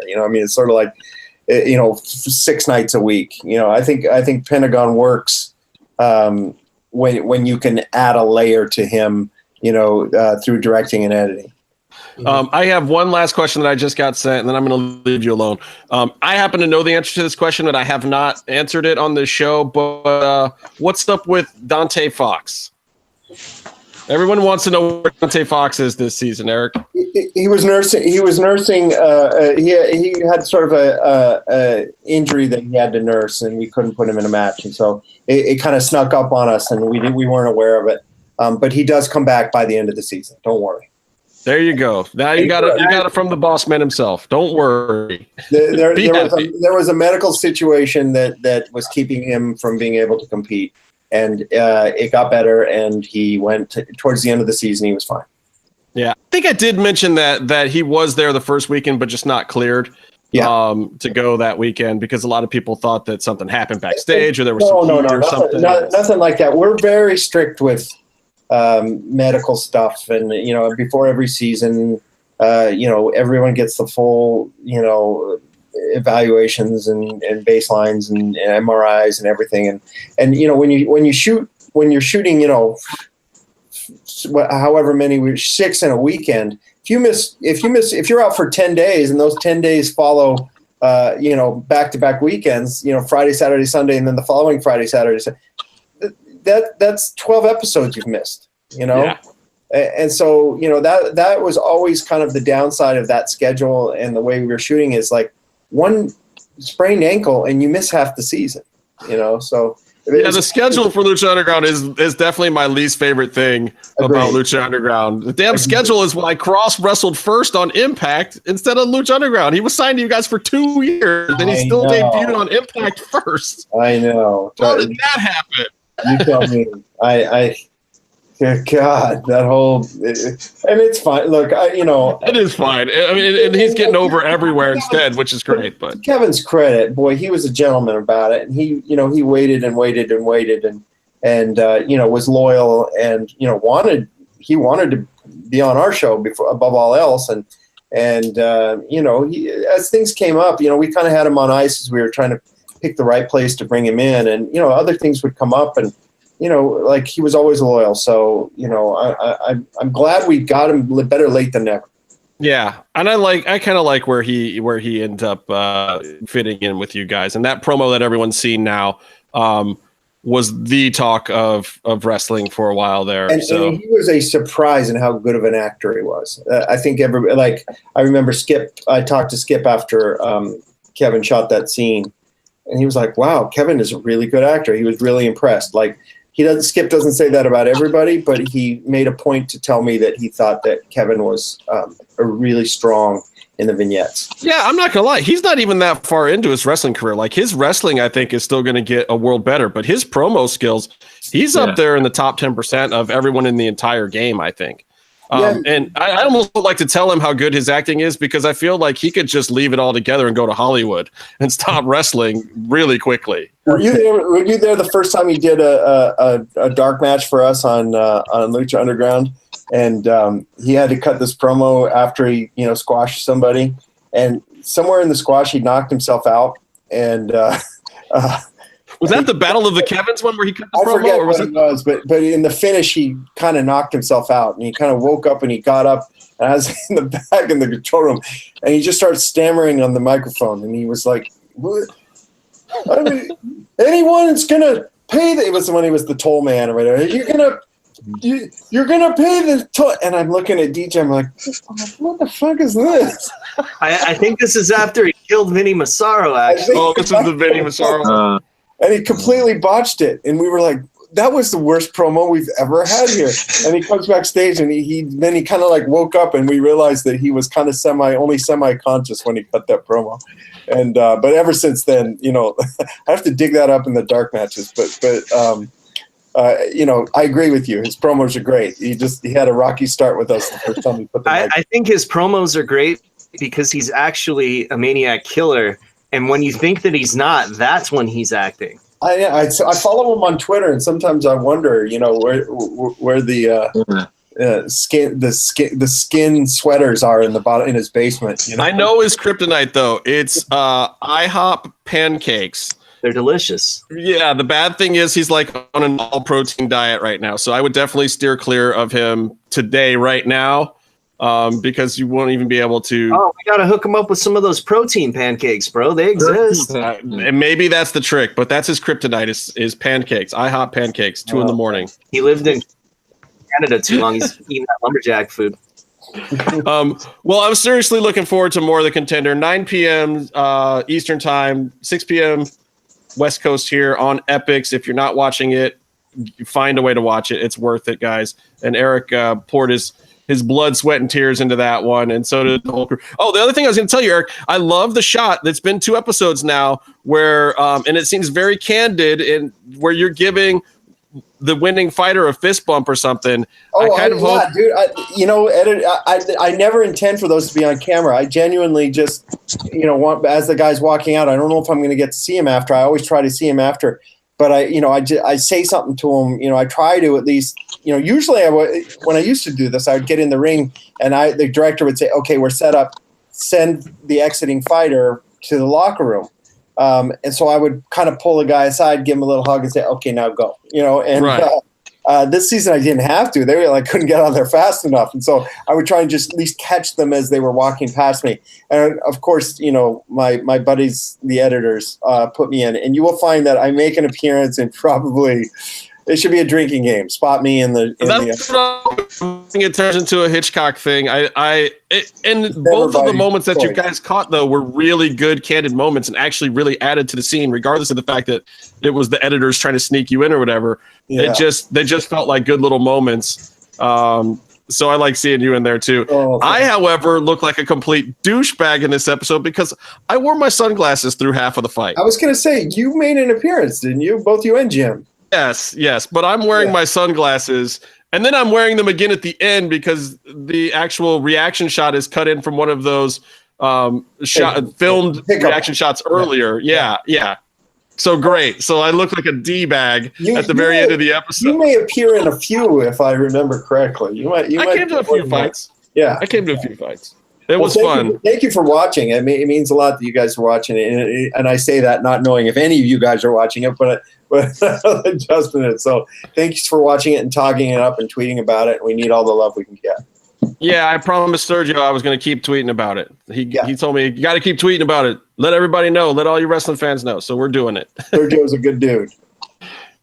Anyway, thank you, Eric, for joining us. Appreciate it. Fellas, I'll see you on the next one. Have a good evening. Bye-bye. Thank you, Eric. Thank you. Bye. All right. Is Byron still around or did he leave? Byron, are you alive? No, I think Urban left. Oh, Urban left. And Byron's probably sleeping. I wanted to quickly get you guys' thoughts on All In, and that's pretty much all I care about, and then we can be done with this thing. I want to run down this card a little bit, though, because I find some of this interesting and some of this to be dreadful. And I know there's a lot of hype behind it. Jim, you were thinking about going at one point, huh? Well, the original plan was to go, and the tickets that were in my cart never got processed because the site was shit, and basically I couldn't do anything. So, like I said, it sucks that I couldn't go, but I'm saving so much money by not going. Yeah, awesome. All right, so here's the card. We've got Rey Mysterio, Bandito, and Phoenix versus the Young Bucks and Kota Ibushi, basically most of the Golden Elite. Fucking amazing. That's going to be one of the best matches, if not the best match. And I will be really disappointed if they don't throw money into the ring, because every match that I've seen Bandito in has earned money being thrown into the ring. You think a bunch of guys in Chicago are going to throw money in the ring? Yeah. Oh, yeah. For sure. Oh, dude, Chicago has a very storied history of indie lucha. They actually do a lot of shows there. Cubs fan gets to go to shows and shit. So yeah. All right, we'll see. I would love to see that happen at the end of the show. I just didn't really. That was not something that ever entered my mind that we could possibly see money thrown in the ring. If people are doing it in Seattle at a Progress show, people in Chicago will be doing it.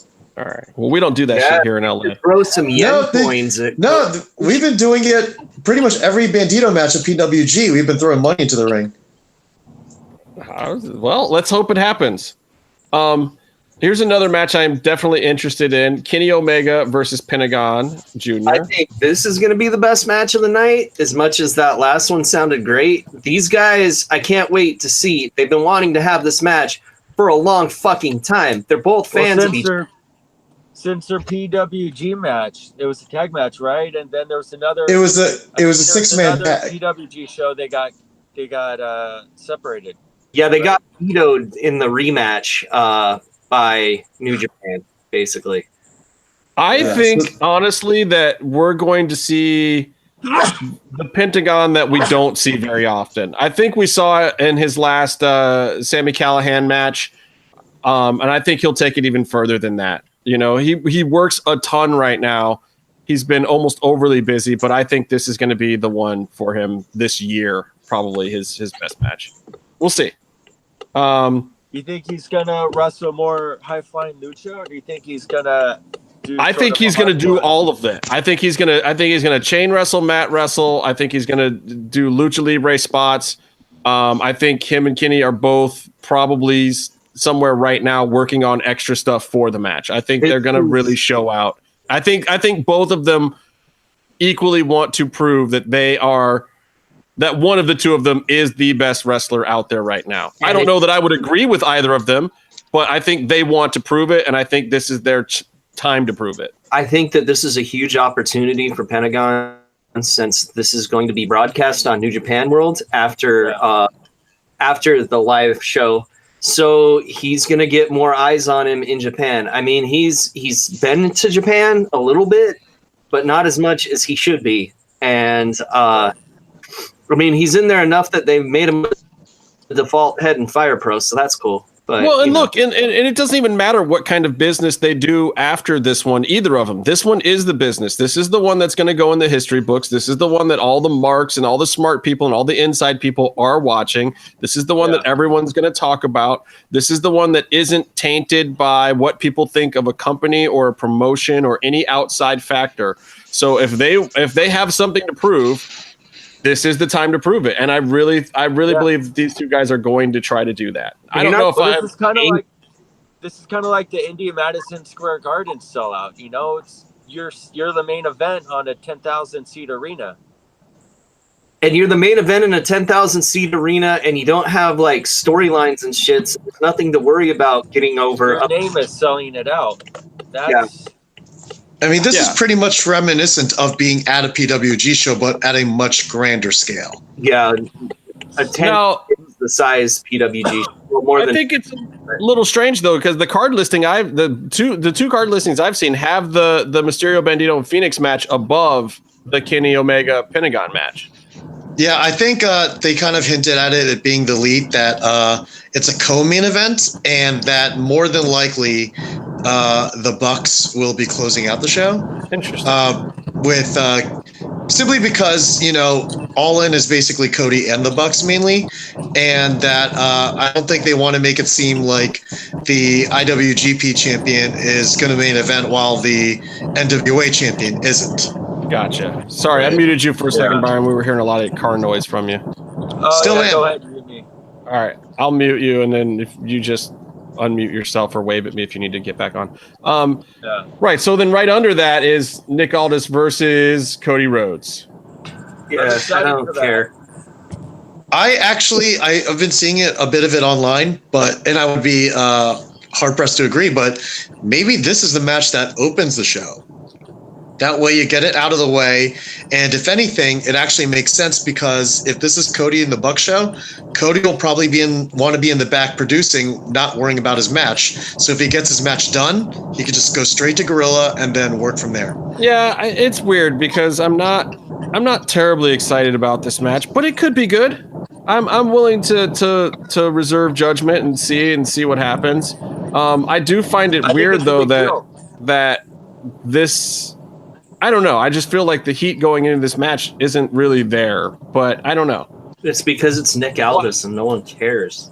Yeah. So then right after that, you got Jay Lethal versus the winner of the earlier Battle Royal, which is the over budget Battle Royal, which is what?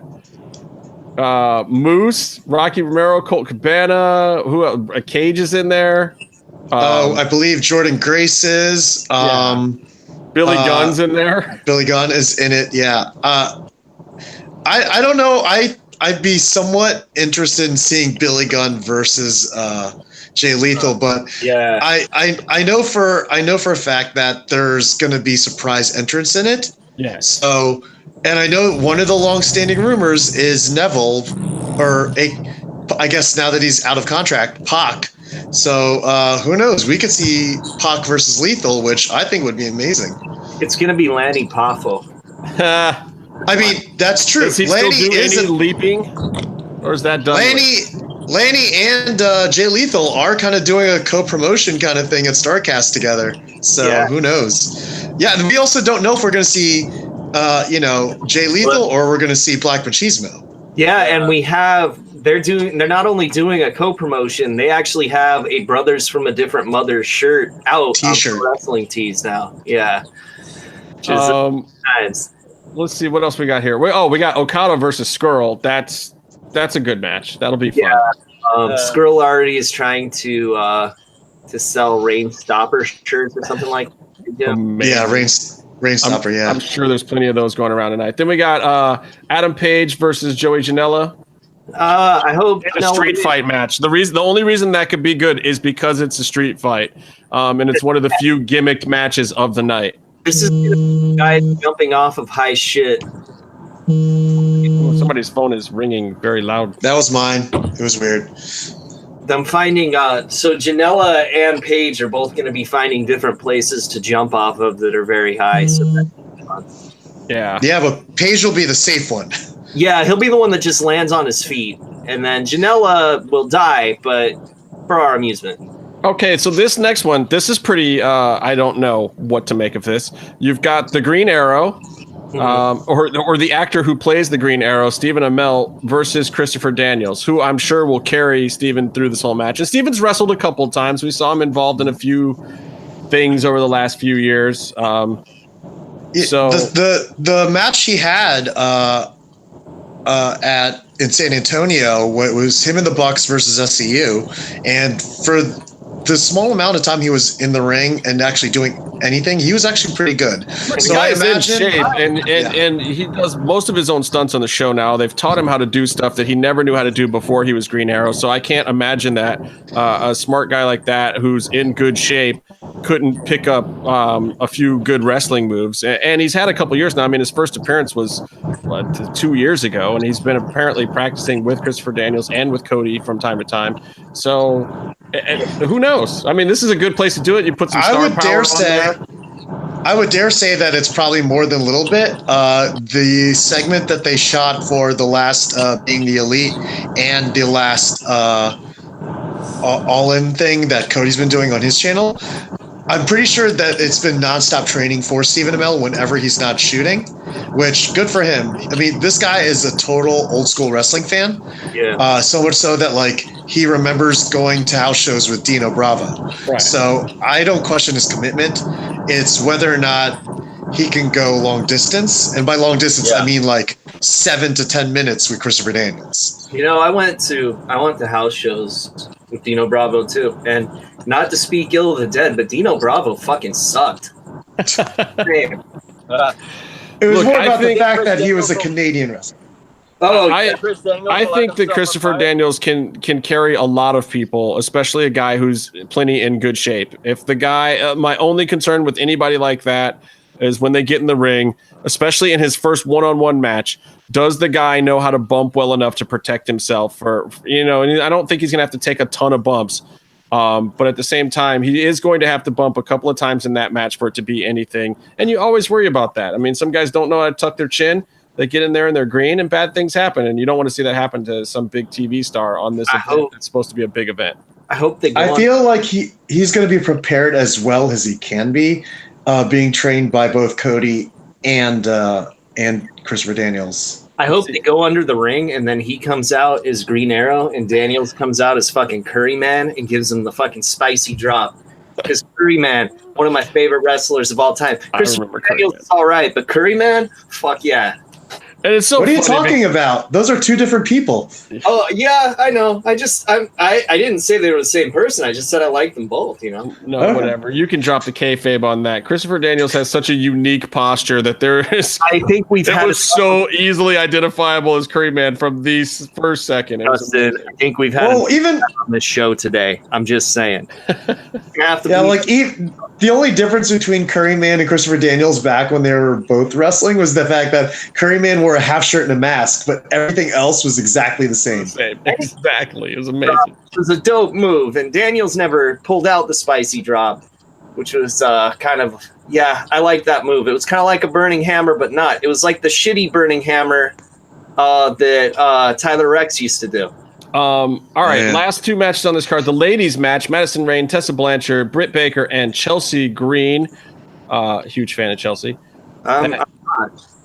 That will be that'll be an interesting match.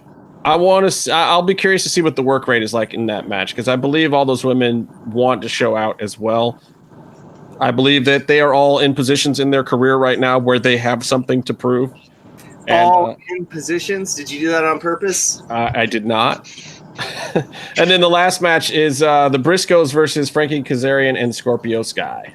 That's going to be a dope match. Mm-hmm. So I think that's slated as the opening match, but we'll see if that's really what becomes the opening match or not. Well, I believe that 0 Hour is going to be that match, as well as the Over the Budget Battle Royal. I don't know if there's going to be any other matches aside from those two, since 0 Hour is 1 hour. Right. But yeah, I believe they maybe do like a surprise match. They said they've been hinting at it, but I honestly don't know what other match. I think some things are going to change around. I think some things are going to change around. So 0 Hour is going to be on WGN at 7? So Fight it's 7 TV o'clock. isn't going to have it, right? Fight TV is not airing 0 Hour? No. So 0 Hour is exclusively on WGN America. It starts at 6 p.m. Eastern, 3 p.m. Pacific. It was weird because I think some people were thinking because it's Central Time that they're actually shooting it, but since they're promoting it East Coast time, it's going to be 6 o'clock for 0 Hour, 7 o'clock for All In, and 3 hour difference for East Coast. Interesting. I thought that East Coast it was airing starting at 7, and then All In is starting at 7. Gotcha. Okay. Well, there you go. You got it from the Jimsuke Nakamura himself. And if anybody knows indie wrestling, that's the man right there. Yeah, I don't know how you East Coast wrestling fans did that shit, man. Like, I feel like wrestling's on too late on the West Coast. No. I'm still getting used to how early things are on the West Coast, and I've been here for 20 years now, but waking up to 9 a.m. football, and then, like, every time there's a UFC, I'm, like, doing something with my normal day, and I'm like, oh, crap, it's 5 p.m., the UFC's already like, I still haven't gotten used to it. I've been out here for over 8 years, and I'm still kind of getting used to being on West Coast time because, I remember having to go to work the next day after staying up to see Raw at 11:15. Yeah, that's what it was, Casey. Night. Like, we would stay up, and, like, if you were watching UFC, that was a party night. It was always a Saturday, and that shit just ended at 2 a.m. And you just knew that was what was going to happen. And you were like, that's why whenever in the bar watching it. Exactly. It was always like, oh, well, UFC's tonight, but we got to go to the bar. It's like, don't worry, we don't have to get there till midnight. Yeah, like you wouldn't even show up until 11:30 midnight, and go to the Tilted Kilter wherever you were going to watch it at, or B-Dubs, and wait in line at 11 o'clock to get into a freaking restaurant or bar to watch it. Landmark Americana, Glassboro, New Jersey. That was our spot. That was the spot, huh? All right, guys. Well, I'm all out of things to say. I'm glad Eric got to stop by and talk about the Contender. It really is worth checking out if you haven't done that. And of course, Lucha Underground Wednesdays on El Rey is still in full swing. Real quick, Fire Pro. Fire Pro. Hey, I told you I was going to give you that throw the whole time, and I never did. You don't know this, Justin, but you're already in the PlayStation 4 version of the game. Byron uploaded him and you. I'll be up by the end of this weekend. We'll do Meef and Jim too. We'll get you guys in there. And my Pence will be up. Byron did a Kevin Cross, so that's up right now for download. And so you'll have the whole MMM show Game's great. Buy the Takayama DLC if you have it on PS4. It's $3. All proceeds go to Yoshihiro Takayama's medical bills. So help a brother out. Yeah, I've been hearing nothing but amazing reviews for this game, and I have yet to play it. So buy it, Jim. Buy it. Oh my god, I need a PS1. I can't even play Fortnite against my friends. See, what sucks is Jim will play it for like a week and then buy Spider-Man and play the shit out of that. Also, only on PlayStation 4. Yeah. Mm-hmm. Yeah, my buddy Zach, friend of the show, well, when the new Halo game comes out, what are you guys going to do then? What? I don't give a shit about first-person shooters, Justin. Yeah, shout out to the Marvel Games team for their crazy work on Spider-Man. It's been nuts. Oh, it looks amazing. My friend Zach bought that special edition PS4. It looks beautiful from the pictures I've seen. He didn't get his yet. It comes when the game drops. But yeah, it looks amazing. And because it's Spider-Man, and he's fucking amazing Spider-Man right there. Boom. All right. Well, I got to get out of here. So for our homie Jimmy V, our homie Byron Turk, our man Urban Heretic who stopped by for a minute, of course the Professor, the 2 Podcast Kid, woo, and for me, myself, and I, and this lovely Gleason's Gym shirt. And Thanks not for me. Eric. Everybody watch the shit, Contender. Meatloaf. Eat shit. We don't know where Meef is. Meef is like hungover, drunk, and or tired. But until next time, stay calm and stay in the mix. Beat it.